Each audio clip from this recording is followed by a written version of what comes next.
हाजी साहब मालिश करवाने वाले से मालिश करवा रहे थे कि इतने में एक आदमी आया और कहने लगा, क्या हाल है हाजी साहब, आप नजर ही नहीं आते आजकल। हाजी साहब ने इसकी बात सुनी अनसुनी कर दी।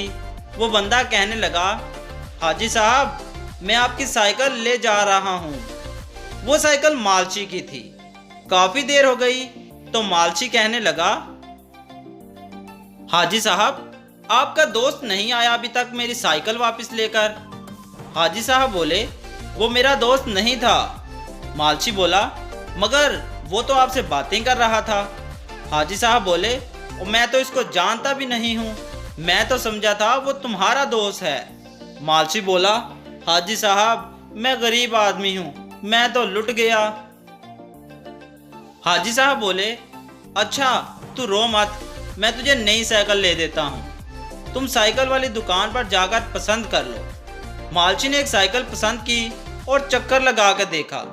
वापसी पर आकर कहने लगा, हाजी साहब ये साइकिल जरा टेढ़ी चल रही है। हाजी साहब ने कहा, जा यार नई साइकिल है, ये ठीक है, दिखाओ मैं चक्कर लगा कर आता हूँ। हाजी साहब साइकिल पर चक्कर लगाने गए और वापस नहीं आए। मालची को इस साइकिल के पैसे भी देने पड़े।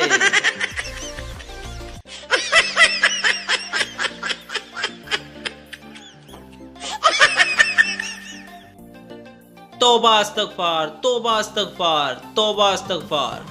पुप्पो मुझे अपनी हम उम्र लड़कियों को ट्यूशन देते हुए देखकर बोली। मैंने कहा, 3 दफा तलाक कहने से तलाक होती है, 3 दफा अस्तगफार कहने से शायद आपकी तौबा कबूल हो जाए। पुप्पो, अम्मी जी एक ही माहौल हो गया है, जवान कुड़ियां जवान मुंडे दे कोलों पढ़ रही ने। दादो, नी तेनू क्यों अग लगी है, मोहल्ले दियां ही कुड़ियां ने नूरे से पढ़ने आई हैं कुछ दिन। पुप्पो, अम्मी जमाना बहुत खराब है। दादो, आहो जमाना खराब है पुत्र, पर ए समझ कामी दियां बहना इन्हें। दिल में गाना बजने लगा, दुश्मन ना करे दादो ने जो काम किया है। अचानक एक स्टूडेंट बोल पड़ी, अस्तगफिरुल्लाह अस्तगफिरुल्लाह अस्तगफिरुल्लाह। हाय ओए कामी, मन मार ड्रामा स्टार्ट हो गया ही। ये सुनते ही दादो ने कहा, चल पुत्र छुट्टी कर, तेरी इस्तगफार मैं तेरी मां नू दसनी आ। ओहो दादो डिस्टर्ब मत करें, इनकी तलीम का हर्ज हो रहा है। दादो, कंजरा तलीम दा पता नहीं, पर तेरी नीयत दा हर्ज हुंदा पिया है।